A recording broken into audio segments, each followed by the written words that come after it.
All right, hi, welcome back. Hello again. So, um, man, this video, I don't really have much small talk going into this one. Um, Talking about I guess my family life and my upbringing, my parents. Uh, so, just a disclaimer. Um, with anything that I mention about my parents that's not positive or good, um,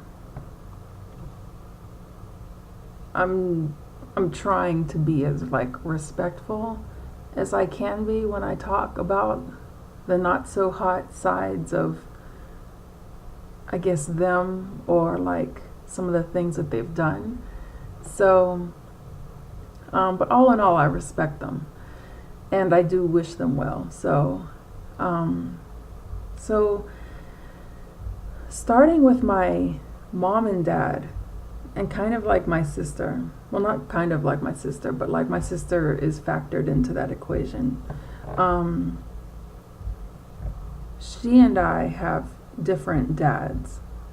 And when my parents met, my sister was already born. She was probably like 4 or 5 years old when they met. And the way that my parents met is that with my dad's job, back in the day, uh, he won a trip to go to either Hawaii or Canada. Like, he exceeded his sales, he exceeded his requirements, so they gave him a trip as like a bonus. Like, my dad's job receives a lot of bonuses and gifts and things like that. So over the years, I've seen him receive like a lot of stuff. I don't know about bonuses as far as like money, I'm sure there are, but my dad never has spoken about his money, like, at all. If anything, my dad plays like he's broke. And I know that being an executive he's been with the company for over 40 years now, but being an executive for some decades, you're not broke. So it's kind of funny, but rewinding back, he won this trip so he could choose to go to either Hawaii or Canada, and this was in 1975. And my dad was interested in getting married, so the story that he always told us about why he chose to go to Canada and not Hawaii for this trip was because he felt like a Hawaiian woman would get fat. And he would always laugh about it, but when I look back at it, like, maybe that's just his preference and stuff like that, but it was just like a long line of things with my dad and women's weight and women in general and sexuality, like, connected to that, but all those things we'll get to later. So he and my mom met, and she already had my sister. And from what I understand in the family, my dad forbade my mom from allowing my sister's dad to ever come around. So they changed her name so her dad and his family couldn't find my sister. So, and I know that sounds like, me saying it out loud sounds wild, but in the entirety of everything, it's like a drop in the bucket. Anyway, so And what's also like kind of funny is that my dad and my sister's biological dad have the same name, with the exception of one having SON on the end of it, like Williams and Williamson, and they both have the same first name. But it's not where it starts. I mean, it stops with my family, man. Like it's just the whole thing is out there. So my mom, she was born in Canada. And so this is the backstory about them as individuals. So, and with my mom, my sister's dad, we'll fast forward to that later. That'll come in about 40 years from that point in time, where he comes back into the picture. So my mom was born in Canada, and her mom was born in Jamaica, but they're not black Jamaicans. They are more of the indigenous race of Jamaicans. From what I understand and from what I can tell, there is like Indian heritage, like from India, in our Jamaican bloodlines. And so, and before, like, I guess the black population, which stemmed from slavery, the people who were associated with bringing slavery around also were the ones who tried to exterminate the indigenous Jamaicans. I didn't really find out about this until like recent years when I started, I guess it just was brought to me. I guess the student was ready or something, but something happened where I saw like a YouTube video, or maybe I think it was an article, and I was like, I think maybe I was looking up the history of Jamaica to see where, like, what was up, like way back, and something else led me there. It wasn't like I was just thinking about this at all. Like, I was totally led to this info, and then I learned about how people would think that these people who were indigenous to the island of Jamaica, I think they came from like South America, like basically the way they got there was like, being the first to go from the mainland or something. And so there's like celebrations for these people, from what I understand, because they're not extinct, but some people think that they're extinct. But the modern day article that I saw, the recent article that I saw, was having like a festival or something for these people in Jamaica, and you can see like the two like groups of people, like, learning about each other, I guess. And I've been to Jamaica once, and I met relatives there. So and then one of those relatives, she had a birthday, and another one of my relatives, as a present, got a family tree done. And so you could see the family tree, like it's like a giant bloodline. Like, there's so many people. Like, my family that I was raised with is relatively small. It was like me, my mom, my dad, my sister in that house. I had only heard about cousins in another state through pictures, and then I heard about my mom's family in Canada, which is her brother, and then her twin brother, and her sister, and then my grandmother. My grandfather, I've never met him on my mom's side, because he died a while back before I was even in existence. And then my dad, on his side, he's adopted, and I've never met anybody in his family ever. And I've only seen one picture of him when he was a little boy, and he doesn't talk about much else. I think that he took my mom to where he was raised to see that area. They like went on this trip together and left my sister behind. looking back at that, that's just weird. I mean, they have their ways and reasons of doing things, but just weird. My dad's a funny, charismatic guy. He's also exceptionally secretive to a point where, it's abnormal, you know.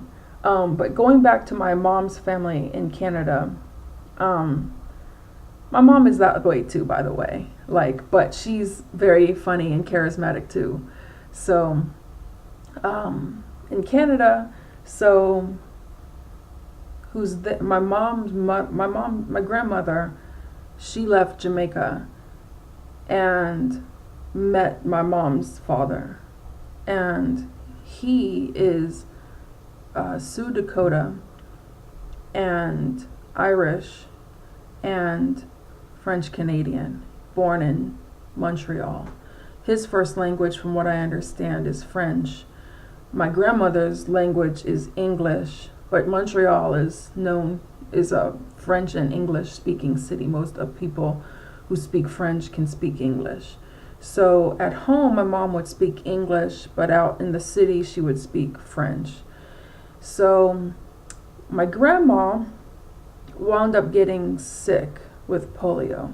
So she was really vibrant and really fashionable, and always with makeup and a silk scarf. And I just remember seeing pictures of her, but also meeting her, and she was vibrant. And by the time I met her, she was in a wheelchair because after the polio got her, or after she got polio, whichever way you want to put it, she was wheelchair bound. I guess she couldn't walk, her legs didn't work anymore, something like that. So then she and I would speak on the phone. My mom would always put my grandma on the phone with my sister and I, long distance phone calls and stuff like that. And she was hard of hearing and had a really thick Jamaican accent. So that's what I grew up hearing. My mom speaking French with her family, and then my Jamaican grandmother. We would go to Canada sometimes to go see them when I was growing up. But my grandma was hard of hearing because she also contracted bacterial meningitis, and that made her deaf. So you rewind to when my mom was growing up, her getting sick made her have to give up all the kids to foster care. From what my mom has said, my grandfather was really abusive, and she said that he was an alcoholic. I don't know what the actuality is. Even my mom will say she didn't really know her dad too well because he wound up dying relatively early. I don't know from what. I want to say alcohol or something related. That's the way that my mom kind of put it, but I really don't know. He was also a World War II veteran, so, you have all that working. So she used to say they used to smack my grandma up. I feel like they loved each other from what I see in their pictures and stuff, but, just a turbulent household. So I think he died around the time that they gave up their kids. My mom is a twin. She has a fraternal twin brother. That's my uncle. And she has another brother. And then she has a sister. And so all of those kids, everyone besides her sister were given up to the adoption agency, foster care. My oldest aunt, she's a little handicapped. She's been taken care of by the state her whole life. She can't do everything, but she's very highly functioning. She's very sweet, and kind and gentle. So she's like a beautiful person. Like, I always enjoy speaking to her. But when they were young, she was the only one that was kept at home and not given over to the state. So my mom and her brother were kept together because they were twins. And so from like 5 to like 18 or 19, like my mom and her brother and her other brother were in the system. But her other brother was somewhere else, like separated from my mom and her twin brother. So, yeah. So she went from foster home to foster home, and it was no bueno. Like, they were really abusive. They didn't give the kids the money from what she said, and they would beat them and just make them clean all the time and stuff like that. Nothing good came ever. My mom's never mentioned any good experiences with that. And then when she got a little older, she was put into the Catholic boarding school, and she didn't like that. She said the nuns would try to molest the girls, and they would beat them with rulers and stuff like that. So how my mom met my sister's dad is kind of like choppy. Like, from what I understand about him, they met and then they were dating, and he was abusive to her. She had my sister, and then he like left, and then he went to go start a company, and he did, like an engineering company, and he got successful. And then he came back for my mom and my sister, and my mom said no. And then I guess from there is when that trip from my dad's company came into play, and she met my dad, and she would always call him the prince. Like, when she met him, everything changed, because my mom would tell stories about when she had my sister, they didn't have anything. So like, this guy tried, like, I guess before she had my sister, she was like kind of homeless, and this guy tried to like molest her and or rape her or something like that. But then she wound up, like, I guess waking up from her sleep and leaving. And then when she had my sister, she said the neighbor was crazy and steal like the milk that they would put outside, and she would have to hand wash all the diapers, and she was on welfare. And to make toilet paper or paper, she would use wet newspaper and put it in the oven. And my sister's crib was a drawer, and everything was just hard. But she said that she appreciates those times too. Like, so then she, meets my dad, and I guess like they get married, or they're dating, back and forth, because at this time my mom was in Canada and my dad was in Pennsylvania, upstate, like near the border. So I guess he would go back and forth while they were dating. And then let me see if I can pin this. So then she said that he was like the prince, and everything changed.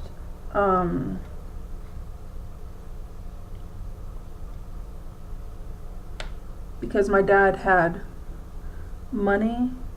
He's a successful guy. He's been with a Fortune 500 company since the 70s. He worked really hard when he first got hired, and it wasn't easy, because even when when he was born, around that time is when it became legal for him to even marry my mom because of racial laws. Like, my dad's skin is pretty dark. He's black, and I think Native, like a couple, like maybe 2 generations back, but he won't talk about it. You could see it in his face, and you can kind of tell because he was born in the Cherokee region. So you can look but he knows, like, but he doesn't talk about it. Like, I asked him for like his relatives' information, because I was wanting to get affiliated with the tribe. And so, at least for the Cherokee Nation, on my mom's side it's Sioux Dakota, on my dad's side it's Cherokee region. I don't know if it's specifically the Cherokee tribe because there's a couple regions that touch around borders and stuff, but there was a time where I was trying to get affiliated with the tribes. But when I asked him about the names of his relatives, he just kind of shook it off and was like, well, I don't know, they're dead, I'm adopted, so it wasn't like I'm not native, it's just, that's just how he was. He just was trying to forget, like, I guess, everything about his past. I don't know why, but so we grew up I was born in Pittsburgh, and we moved into a pretty big house, and it was an antique house, and it was, I guess, looking back, I guess it was like a unique situation. Like, I remember the neighbors across the street saying something about niggers and stuff, but at the time I was just like, and but overall I think our neighbors were okay and good. The house that we lived in was haunted. When we moved in, I think my dad had some experiences that he had never experienced, because the story that my mom says is that, he started talking to priests and trying to get the house exorcised and using salt and all this kind of stuff. Pittsburgh in that region is known to like have some spirits. Like, if you look at like Gettysburg Gettysburg ghost videos on YouTube or whatever, they say like a lot of because the Gettysburg War was like really brutal, I guess, during the Civil War, and that's where it took place. Like, my mom saw one of the soldiers in the house, like he just appeared. My mom's seen those types of things, and I'm more like, I hide underneath the covers. But when they first moved in, my dad experienced some things, and I think it kind of like scared him. But I think my mom is into that kind of stuff, like the other side of that kind of stuff. So the people who lived there before us died in the house. So that's another thing. As far as like the ghost stories or the spirit stories of like that house, my mom was like washing, I guess, clothes in a sink or something in the basement, and I was a baby in a bassinet, and so she felt somebody at her hip pulling her clothes, and she thought it was me, and she's like, she's too young, I was like 6 months old, maybe less, and then she heard a little kid like laughing and running down the hall. Sorry, I have a kind of itchy nose. But so she heard the kid run down the hall, and then the door slam. She heard like the feet running and stuff. There was another time where she saw a lady dressed all in black, like a Victorian dress, you know what I'm saying? Like corset and long to the ground, and I guess like some sort of like headpiece or something. And then when she saw her again, like when she turned around and then turned back again, she was there all in white. And I've heard that this is like some sort of specific spirit, someone along the, or something, I don't know, but I've heard that, but I really don't know. Another time, my my uncle was in town, and he was staying in the attic. It wasn't like a real attic, it was a third floor. It's like a third floor, like Victorian style home, wraparound porch and like 3 designated stories plus a basement, so it's like a 4-story house. So everything was furnished. My dad's office was up in the top floor. So my uncle was staying up there. My sister went upstairs to like get him to come downstairs, because I think we were leaving to go somewhere. I was like little, because we lived there from when I was like born till I was like 8. So my sister, um, she went up to get him, and then I don't know if she saw it or she heard it, but we had a big trunk, um, like as big as the desk that I'm sitting at, like maybe 3 feet long by like 2 feet and 2 feet. So it's pretty big, and it was full of stuff, and it just moved from one end of the, room all the way to the other end. And the floor was like tile, and like nothing could get in like the way, so it just slid from one end to another. Then there was another time, I forget if I saw this.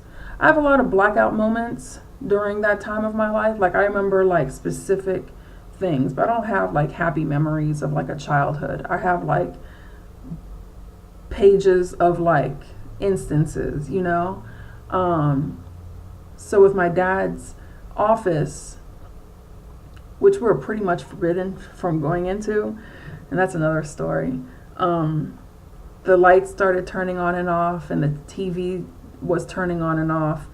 The phone was ringing, the typewriter was typing, the computer, the screens, everything just started poltergeisting out. I mean, don't know how else to say that, but yeah. So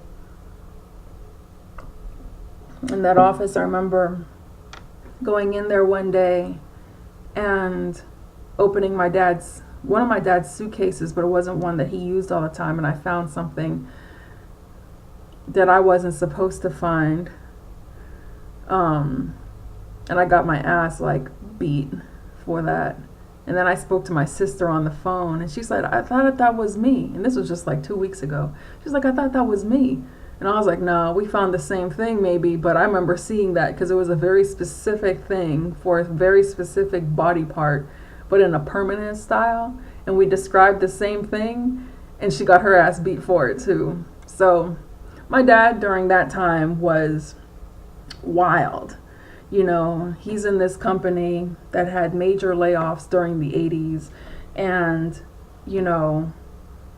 I guess that stress, along with his untamed temper, along with what he would call his ego, but he was just out of control. Like, he wasn't like totally out of control, but like there was like a story where my mom, he bought a brand new Cadillac, in the 80s.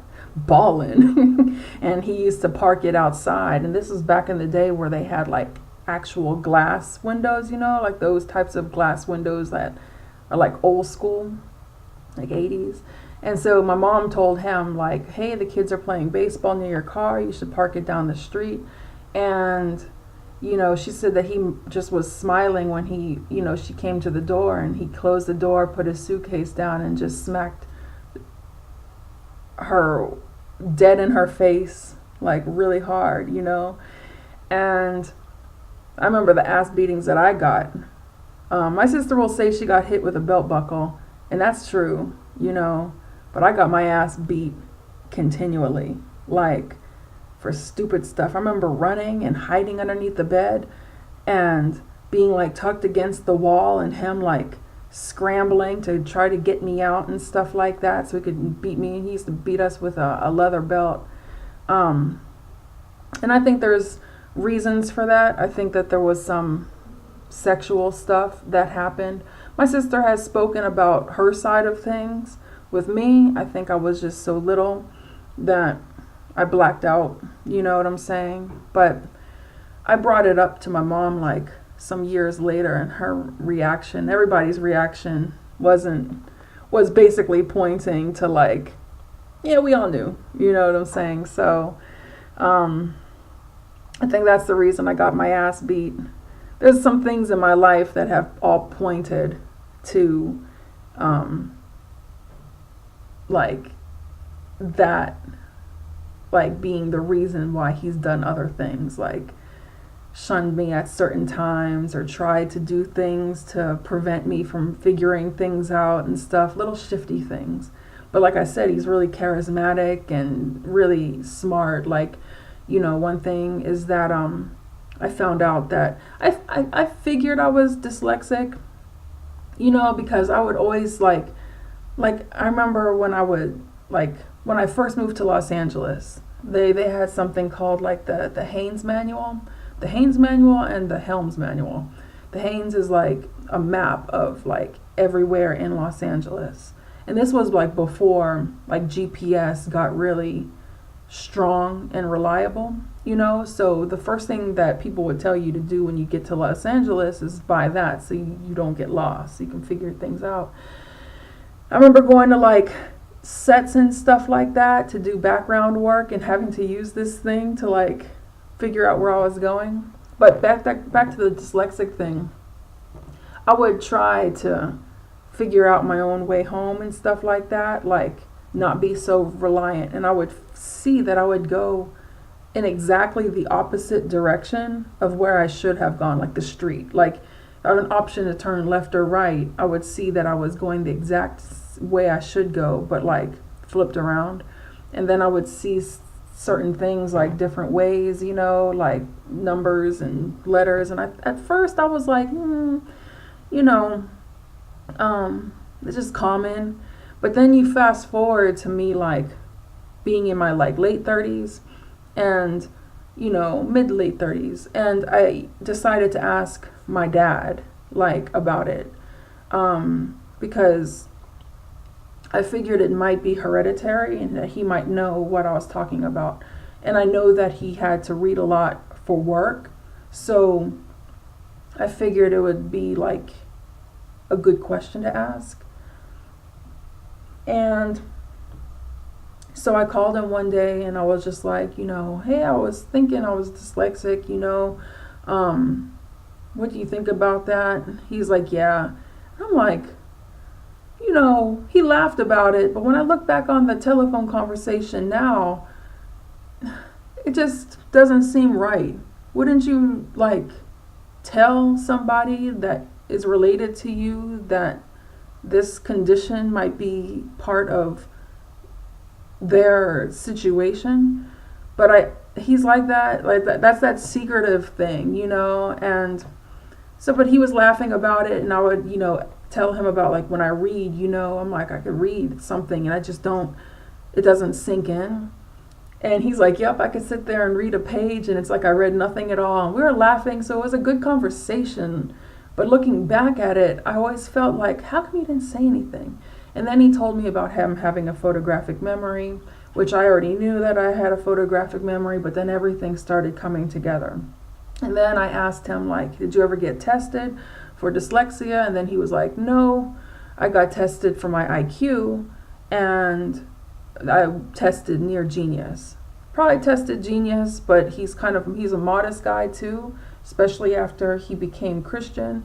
So he likes to, the way he tried to make me feel better at that time was by saying when, you have a shortcoming, God will help you through your shortcomings with other blessings. So we were talking about like how we could never really pass math, like how we would just like look at the notes in our head, and we had a laugh about that. So my dad's really smart. So he got a scholarship. I think he went to like a prestigious university in his state, and I think he studied law. Then he went and got a master's, and from there I think he was hired out of school at like a huge company, and that's where he's been for the past 40 years. So but that's another thing about him. But with women and stuff, he's got issues when it comes to women. Like my mom would say he has like a 50s mentality with how women are. Like basically stay home with the kids and cook and clean, which I'm all about, that's cool. But growing up, I remember through the years and stuff, like, and I'll get back to the Pittsburgh house. But I remember growing up, there'd be like a badly parked car, and he would say, oh, it must be a woman driver. And he would like laugh about it. But looking back, you don't say that to a little girl. And I would always stick up for the woman. Like I would always be like, well, men are shitty drivers too. I wouldn't say that, but I would say, you know, well, some men can't drive either. It could be anybody. And he would laugh and try to, but it would be like a joke for like years. And then I remember him poking me in my stomach, like, you know, because my stomach's always been round, you know, and,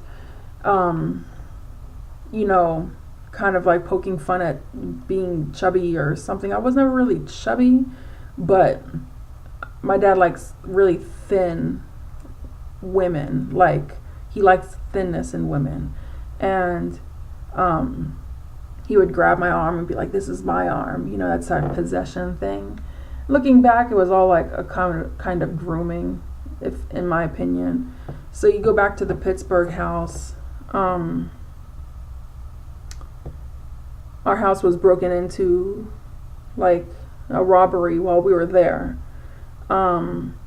So I kind of remember like what happened, but I remember staying in my bed and just, from what I understand, from what I remember, I just remember yelling. So they were trying to break into our house while we were all sleeping in our house.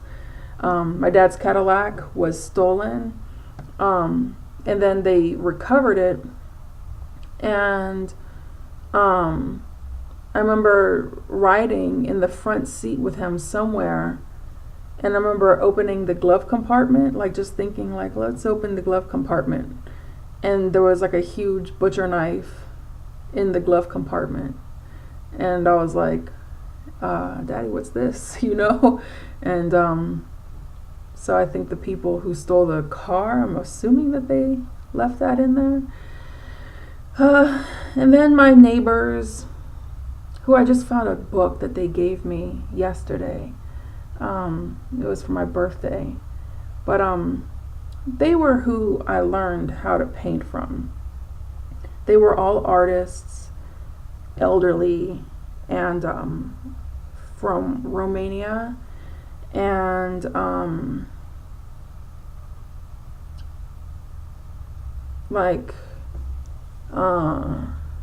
my sister had a friend. The Romanian family, it was a man, his wife, and his mother. And they were all in their like 70s and 80s and stuff, up to 90. And so they were our neighbors. And then their neighbors were my sister's, it was with my sister's best friend and her brother and their family. So I was like 5, and I was like in this cove of trees, and in the backyard by myself, and no one could see me, and I was just playing, because I always played outside, like in trees and stuff. So but I could see out because it was sunny, so you couldn't see in because it was shady where I was, but I could see outside because it was sunny outside of the cove of trees. So then I see the boy walk from his backyard over to their backyard. And these are pretty big backyards back then, like designated big houses and big backyards. Not like huge houses, but like pretty big, you know, and pretty big yards. So I'm seeing this kid and I'm like, I've never seen him back here. Like, I wonder, like, it just seemed odd. Even my like little 5-year-old mind, I was like, that's just weird. I don't know what.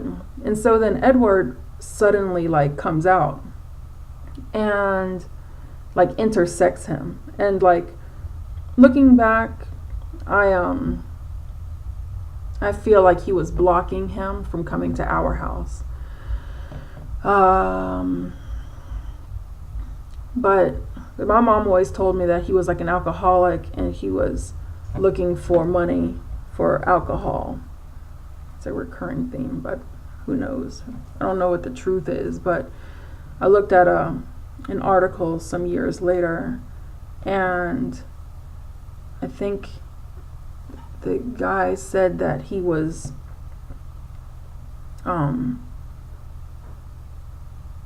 going to rob the place, I guess, but he didn't know anyone. I don't know what he was thinking. Like, basically, he killed all of them with a hammer. And yeah. My mom came out and randomly asked, like, have you seen Edward? Looking back now, it's just like it starts adding up. Like my mom was on some other stuff because there was no like phone call. They didn't talk so much. They babysat me like once, and I have this book, so I think it was more than once. My mom tells stories like, I don't know, I think she tells stories to kind of like cover things. So because looking back, she said that they only babysat me once, but I found like a gift of theirs to me, you know, when I was like 4. It was marked like 1984. So I don't know, but so she came out and she asked me like if I had seen Edward, and I was like, yeah, I went inside with that boy. And so she takes me like inside of the house to look around. I don't know why. Like I don't know. Like that's like no bueno. Like you don't go up in some house where you're like suspecting something's going on. Like forget about it. I'm not going in there. But I remember seeing blood like all over the walls, and I remember like vaguely going upstairs, and from there I just don't remember anymore. Like my mom wouldn't tell me about it through the years. I've asked her, but she just won't talk about it. So, you know, they were killed. I was interviewed on TV 5 about the murder of my neighbors, my friends. They were like my best friends, I considered them to be. So I looked up the article in the newspaper, and the boy who's still in jail now basically said that he killed one, but he wound up killing everybody because he didn't want any witnesses. So my sister is still friends with his sister. I don't know.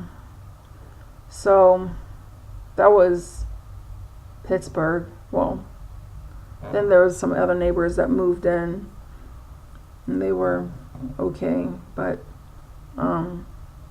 remember there was this other person that moved in. They had this giant white German Shepherd, and I remember being outside, and I was like cornered, like on this strip of grass, and the German Shepherd just chased me and wound up biting me. It's scary. It was like huge. It was like a huge white German Shepherd, or white Shepherd. Like I don't know what the white ones are called. Like I know like we had a Belgian Shepherd in our next house, and so that's like an all black German Shepherd. Oh, we had a cat growing up named Kitty. No, Coquette. She was gray. So Coquette in French like means like coquettish, like kind of docile, shy, you know. So I think cute too. So so from there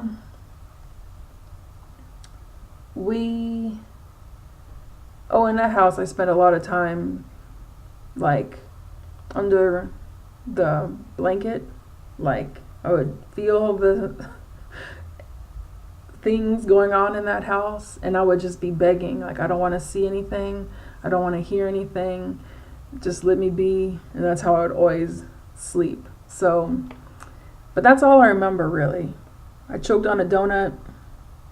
My dad gave me I guess the Heimlich maneuver. I remember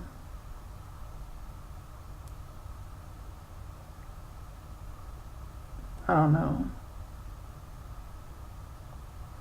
pretending to be a dog and biting this pillow that my sister was pulling, and one of my teeth fell out that was loose. I remember eating Pizza Hut and Kentucky Fried Chicken, and it being like my favorite. I remember writing I love Jack Frost on my hand and hiding in the closet. I remember crying when I found out MLK was dead. And yeah, I spent a lot of years. Also, my other best friend was the TV. So I spent a lot of years watching Julia Child cooking and Bob Ross painting, and as years went on, Yan Kun Cook came on, and Louisiana Kitchen, they were added to the roster. I watched Transformers and G.I. Joe, My Little Pony, Sesame Street, and Care Bears. And I watched The Goonies when it came out, or when I was able to. It was on TV. I watched it like every single day. I forget how I watched it, but I watched it every single day. So I want to say for a year, but I don't know how I would have watched that for a year, because I don't think maybe we had the tape. Yeah, but I was obsessed with The Goonies. And otherwise, I really didn't watch any other movies. There's a lot of movies like from the 80s that I just haven't seen. Like I haven't seen E.T. I haven't seen Big or Sleepless in Seattle. There's just like this like list of movies from like this block of time from like 85 to like maybe 95 that I just never saw, even though they were like huge blockbuster movies, you know. Like I still don't even feel like watching E.T. The fingers just, and I don't know. No offense to E.T., but yeah. So then we wound up moving to upstate New York, and things there got better. Like we always, like our house was really nice. Was this in upstate New York? No, I'm sorry. I forget what the house in upstate in New York looked like. I don't even remember. All I remember is that we had this backyard, and I would find snakes, like garden snakes, and they'd be like, you know, thin. And once in a while I'd find a scorpion, like a little tiny scorpion. It was really cool. And then there would be like little toads, and they're really cute. Like the biggest one would be like, this would be like a huge one. Otherwise they were like really little, and I'd catch them. And most of the time, like, you know, like put them back out.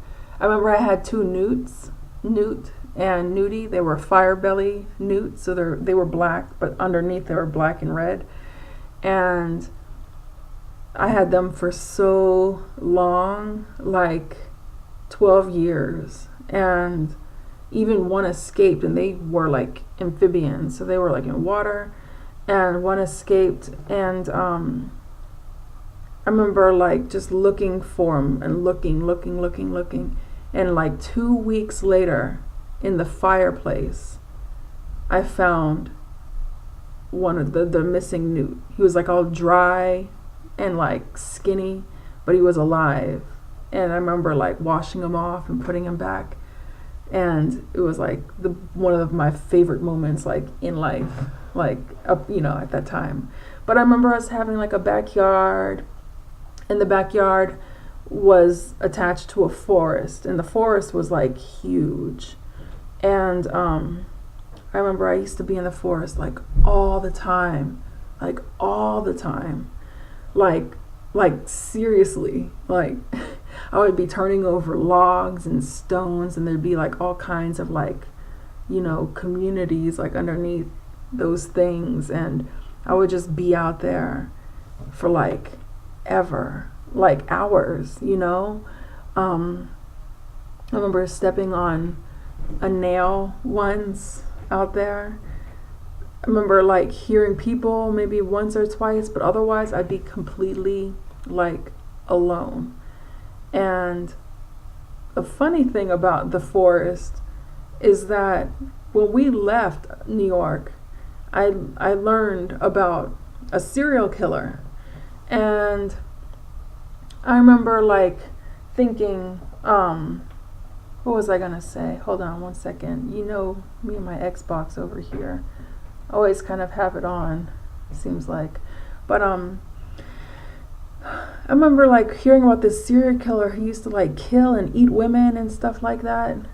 And I was like, we lived there from like when I was 8 until I was 12. And So when I was there, it didn't like register like what that was about. But then, as when I got older, I found out like he was like in a neighboring city. And growing up, I was thinking he was like 2 or 4 hours away. But then when I saw like a YouTube video about this guy come up, I was like, well, maybe I looked him up. I don't know. But it turns out he's like a notorious serial killer. And he wasn't 2 or 4 hours away. He was like 10 minutes away. And then I saw the way like he disposed of his bodies through this like interviews and documentaries. And I looked up, I Googled how far he was from like where I was living. And I'm like, I was in these woods when this dude was out here killing people and dumping people in the woods, like way nearby. It was just a crazy feeling, like, because I spent so much time out there, you know, and connected to the woods was a field. Now this is like this is like the late 80s to like early 90s. So it wasn't like super developed, you know, like it was relatively rural. And so there'd be like miles of field, and it would snow pretty hard because like it was upstate New York. It was like by Lake Erie. And so it used to be cold. I used to have like a whole snowsuit, and there'd be like feet of snow. And in the field there were poles that had birdhouses on them. And the snow, you know, you could walk on the snow. You'd be high enough up, you know. If you fell into a dune, you'd have to dig yourself out because there'd be like 6 feet of snow. But usually it stayed hard enough that you could like walk on the surface. You know, you just had to be cool. So I used to like go looking for moles. I only found like 1 or 2. They used to make their homes in the winter in the birdhouses. So, and when it comes to like being at home, like, that's when like stuff started shifting from my dad being really like wild and out there, to being like, I guess, more cool. Yeah, like upstate New York was that. I don't remember anything else. Like, yeah, I don't remember anything. I don't remember anything about my childhood. My sister has the same thing. Like my niece, she was asking me like, you know, I asked mommy about her childhood and she just says she doesn't know. And I'm like, yeah, it's PTSD. Like, I laugh, but it's true. Like, I don't remember anything either. And I had to tell her like, you know, when you're in that kind of craziness, like and it was like years of just mental stupidity. Like my dad had like a crazy temper. But he won't talk about it now. Like he just says that back then he had like an ego and he would laugh about it. But he used to beat the shit out of me. Just be furious and controlling and just out of control. I think he was just hiding a lot. And then there's like, you know, stuff about sexual stuff that he was doing that came out. And I think that was something in New York that happened, maybe. Or maybe that was when we got down to the South. Anyway, back down to the South, that's when I remember more things. I was about 12, 13. So I think in New York, it was around when I was 12, you know, that's when things shifted from my dad being like the wild and crazy one to my mom being the wild and crazy one. Like around that time, he started going to church and he became less violent, like less everything, you know, like he just calmed down. And then my mom started coming out from, I guess, being controlled, and she just like lost control. So like, you know, up until this point, my sister and I didn't know that we were half sisters. So we were sitting down playing Sonic the Hedgehog on a Sega Genesis, and which I begged my parents for a video game console. Like I grew up playing like Chess Master and Mad Maze and stuff like that on the computer. Quest for Glory, King's Quest, So I started playing all those in like 88 and stuff like that, when Prodigy was like just like Prodigy and AOL and stuff were the thing. That's why I said I've never seen like You've Got Mail or Sleepless in Seattle or stuff like that when those movies like came about. But so we're playing Sonic the Hedgehog and like the vintage one with the rings. It was awesome. It was like one of my favorite games. So we were having a good time. And I guess they were having another argument. They used to argue, like she used to yell at him and they used to argue night and day for like years, man, years. Probably starting like when I was about 10. I think from 10 to 12 were like the least turbulent years. And then it just went apeshit. And they used to argue. She used to yell at him for years and hours and hours and hours and hours, just never shutting up. Not trying to be disrespectful, but it was just so annoying. Like, my dad's temper was one thing, and that was just hideous. But then her yelling for hours every single day, like that is annoying, you know? So we're up playing this video game, and then, you know, she comes in the door and she's like, he's not even your father. And me and my sister are like, what? You know? And we're 5 years apart. I was like 11 or 12. And then my dad comes in crying and was like, yeah, but I'm not anything less than your dad. And that's how we found out we were half sisters, just through one of their stupid ass fights. And my dad, I think like after a time, you know, he would just sit at the kitchen table and read the Bible, and she'd be yelling at him and yelling at him and yelling at him as soon as he came home from work. I used to hate hearing the garage door open, like, because then it would just, I would know that the fighting would start. It would be quiet until my dad got home, and I'd be happy to see my dad, but the fighting would start. And another thing, growing up, my dad would be gone on business trips a lot. So like in Pittsburgh and in New York and stuff like that, he would be gone like a week or two at a time. I don't understand a 2-week business trip, but he would be gone like a week or two and then be home for like 2 or 3 or 4 months maybe, and then be gone again.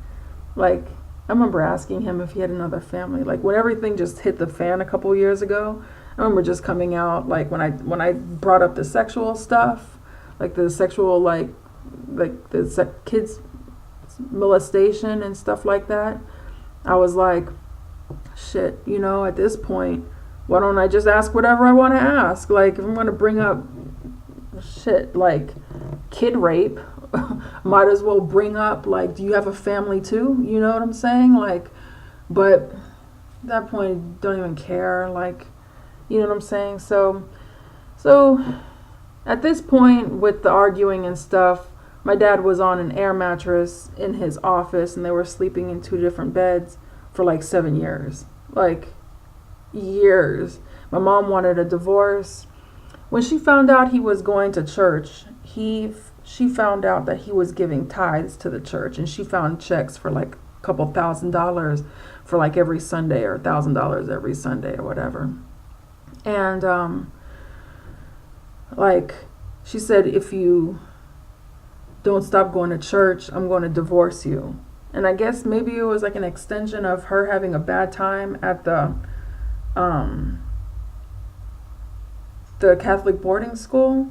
But my dad didn't want to divorce her. I think it was like a Christian thing, and maybe like all this. So during that time, it was just mental in my house. Like, a little bit before that, another thing that happened in New York, backtracking a little bit, my mom never went to college or anything like that. So after some years, like when we got a little older, she went back to school and got a degree, and then she started teaching. Like, so when we got to the South, she was teaching, and she taught French. At one point in time, she taught at my high school. But my mom is a different breed. She's in her own world. I think she's a little witchcrafty, a little sneaky, and has